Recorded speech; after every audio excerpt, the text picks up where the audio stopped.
Едноставно прашање. Ајде. Што би направиле доколку добиете голема добивка на игри на среќа лото или џокер?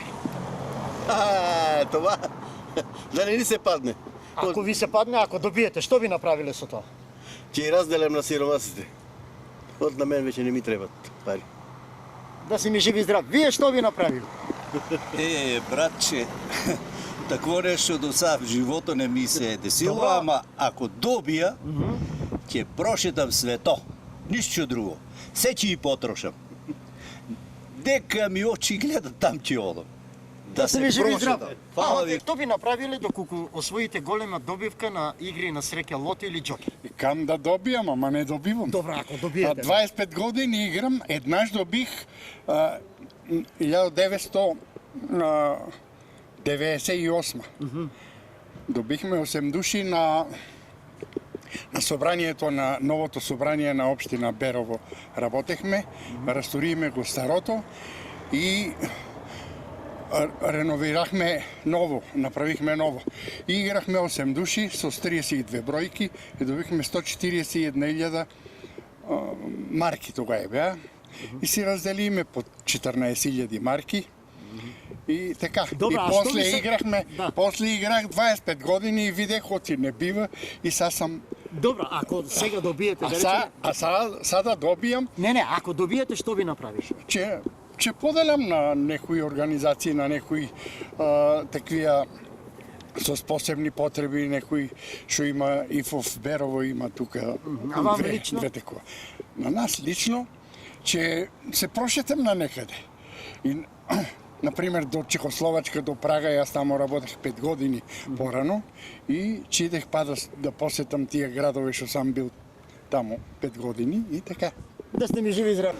Да, здраво, добар ден. Добар ден. Кажи. Дали возрастните користат Виагра?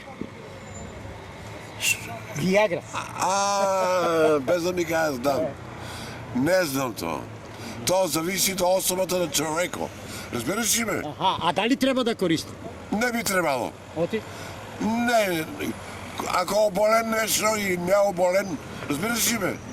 Треба да си здрав као прц. Така ли е? Да си ми живи и здрави. Така. Прашање за 8 март. Не, И жените ќе ги прашаме, не се кире. Дали возрастните користат Виагра? И у кој процент, што мислиш? Па не сум сигурен да ти кажеш. Да го прашам, бачина.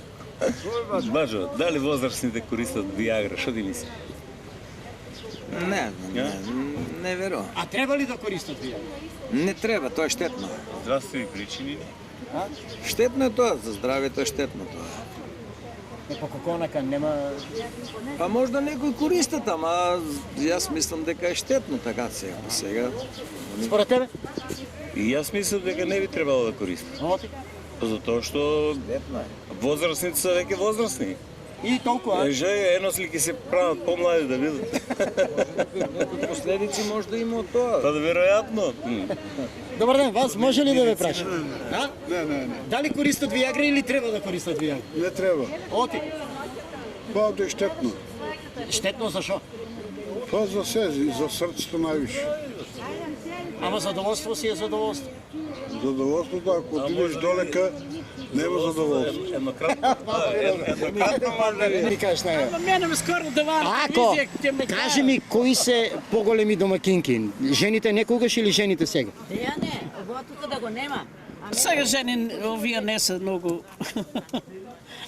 Кои се поголеми домакинки според тебе? Кој се?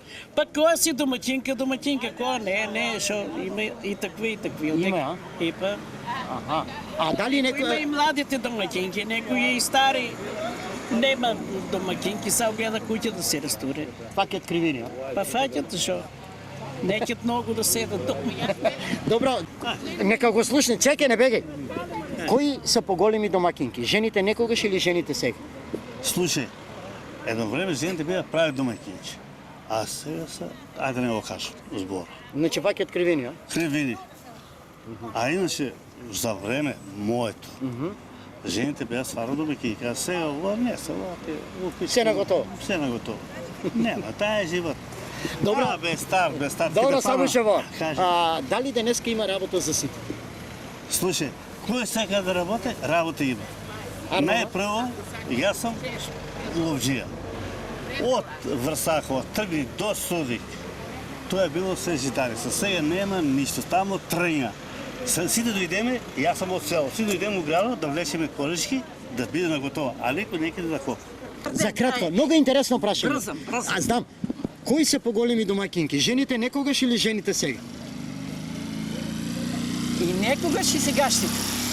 Која е разлика? Па добро сега, по-младите, по-разлика има према старите. И кои се поголеми домакинки сега? Тие или ти? И младите и старите. Може да ги двоам сега, младите или само или старите. Најобично прашање е.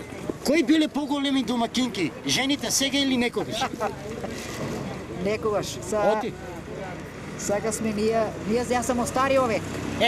Кои биле поголеми домакинки? Сегашните жени или вие? Не, ние ко беме тогајка. Мајка ми татко ми ко беа, тогај домакинки беа. А сега никој нека да работи. Сега готово. Готово. Готов ручек, готов. Се. У пазаро се има. Знаат ли да готват? Па не знам. Не, прашањето е многу едноставно. Не давам. Кои биле поголеми домакинки? Жените некогаш или жените сега? Некогаш. Некогаш. Оти? Шо? Си знае ред се. Не. Кои за мажите? за мажите е прашање? Ами за мажите. Ако да, кои биле поголеми домакинки? Жените некогаш или жените сега? Зависи кога, кој како дека е. Дека е, зависи. Аха. А морала жена да по-домакинка да биде од мажа, однака остава. Не бива. Не бива? Не.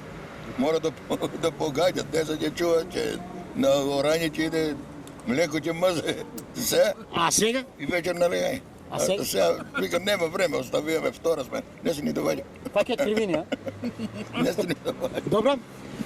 Вас да ве прашам. Кои се поголеми домакинки? Жените? Жената е морала да... Жената. Не, кои се поголеми домакини? Жените некогаш или жените сега? Постарите жени што се. Оти? Сега тоа не е домаќинка. Оти? Одма ќе ти знаеш да го води. Значи пакет кривини, а? Додека се сврти, тепте нема. Знаат ли да готват сегашните? Не. Не вере. Много ред. Се не готово. Се готово. Да сте ми живи и здрави. Дали е во ред? Доктор не, убаво е. Дали е во ред децата, родителите да ги сместуваат во старечки домови? Старите може, а децата не. Децата ги чува дома. И тоа е. Зошто не е во ред?